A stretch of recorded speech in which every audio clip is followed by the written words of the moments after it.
This video will provide a little bit more basic information about the Uniform Commercial Code. First, remember that the UCC is not federal law, but it's also not individual state law. It's a series of laws covering a variety of commercial transactions that are intended to make the laws of the various states uniform, so the commercial transactions between businesses in different states are easier and involve less risk than would be encountered if the laws in different states were different. It's up to each state to decide whether it will adopt the Uniform Commercial Code and which provisions of the UCC it will adopt. The UCC does cover a variety of commercial transactions, from how banks handle checking accounts and deposits made by customers, to secured transactions where customers buy a product but pay for the product over time. But our focus in this discussion is on sales and leases of tangible goods, which are addressed in Article 2 of the Uniform Commercial Code. And that's the first thing that needs to be remembered about Article 2 of the Uniform Commercial Code. The provisions apply to contracts for the sale of goods. Goods are defined in the UCC as things that are movable and that are tangible. That is, things that have physical form. But titled motor vehicles are specifically excluded from the UCC because each state has its own laws about how certificates of titles on motor vehicles are handled. For example, a laptop computer is a good under the Uniform Commercial Code. It's movable and it's tangible. So a contract involving a sale of a laptop computer is covered by the UCC. Land is not movable, and therefore it's not a good, so a contract to sell land is not covered by the UCC. An ownership interest in a business is not tangible, so a contract to sell an ownership interest in a business is not subject to the UCC.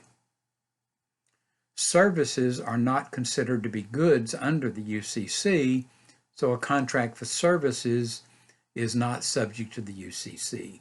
For example, a contract to dig a well is a contract for services and would not be covered by the UCC.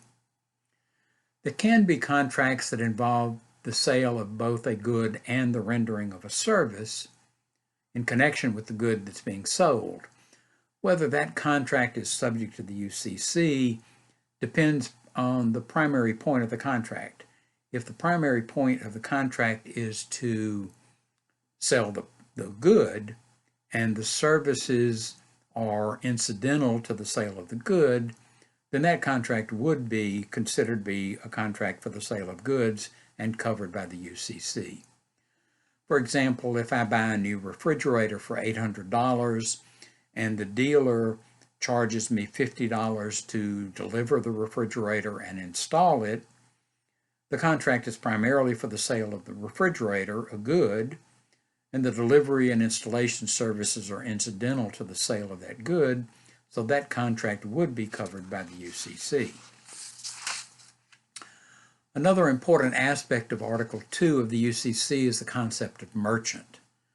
The UCC defines a merchant as anyone or any organization that regularly deals in the good that is the subject of the contract.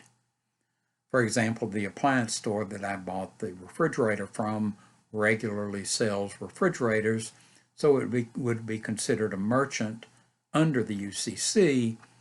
But if I sell my used refrigerator to someone, I would not be considered to be a merchant under the UCC because I don't regularly engage in selling used refrigerators. Whether or not a person or organization is a merchant under the definition in the UCC makes a difference because the requirements regarding transactions involving the sale of goods are stricter for merchants than they are for others who might be involved in a transaction. Another thing to remember about Article 2 of the UCC is that it specifies when a buyer of goods becomes the owner of goods, and that's known as when title passes, and who bears the responsibility if goods are damaged or destroyed while a transaction involving goods is taking place. That's called the risk of loss. Simply, title passes to the purchaser of goods, and the risk of loss passes to the purchaser of goods when the purchaser has both paid the purchase price for the goods and when the purchaser of the goods has taken possession of the goods.